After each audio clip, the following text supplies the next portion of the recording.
আমার পাতে তো কিছুই নেই, শুধু একটা হাড় আছে, সব খেয়ে ফেলেছি আমি। একাধিকবার নিয়ে গেছি, বাট আজকে আমাদের প্রথম অভিজ্ঞতা এখানে বসে আমাদের খাওয়া।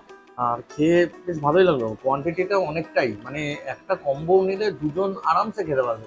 এবার ব্যাপারটা হচ্ছে যে খাওয়াটা নির্ভর করে অনেকের নিজস্বর উপর। তবে সাধারণভাবে দেখলে একটা কম্বো খাওয়াটা কিন্তু দুজনের পক্ষে একটু চাপেরই ব্যাপার, মানে খুব খিদে না পেলে সে শেষ করতে হবে। যেটা সব থেকে বিরিয়ানিতে আমরা যেটা খুঁজে বেড়াই সেটা হচ্ছে মাংস, মাংসের কোয়ান্টিটিটা, আর মাংসটা কতটা টেস্টি। মাংস তো নানা রকম জায়গারই হয়, এবার আমরা তো কেউ দেখি না সেটা কি খাচ্ছি বা কোথা থেকে কেটে কুটে কি নিয়ে আসছি। অ্যাটলিস্ট মাংসের সাইজটা দুর্দান্ত, ঠিক আছে, যার জন্য অন্য কোনো জায়গায় যেতে হবে না, এখন মধ্যমগ্রামে যখন পাওয়া যাচ্ছে। আর ২ নম্বর হচ্ছে যে টেস্টটা খুব দারুণ, ঠিক আছে, হ্যাঁ একদম। আর এর আগে আমাদের প্রথম যখন আমরা নিয়ে গেছিলাম, তখন আমাদের একটা মনে হচ্ছিল যে খেয়ে কিরকম হবে বা কিরকম। তো আমরা একাধিকবার নিয়ে গেছি, তারপর জোম্যাটো থেকে অর্ডারও করিয়ে নিয়ে এসেছি। আমাদের কখনো কোনো অসুবিধা হয়নি।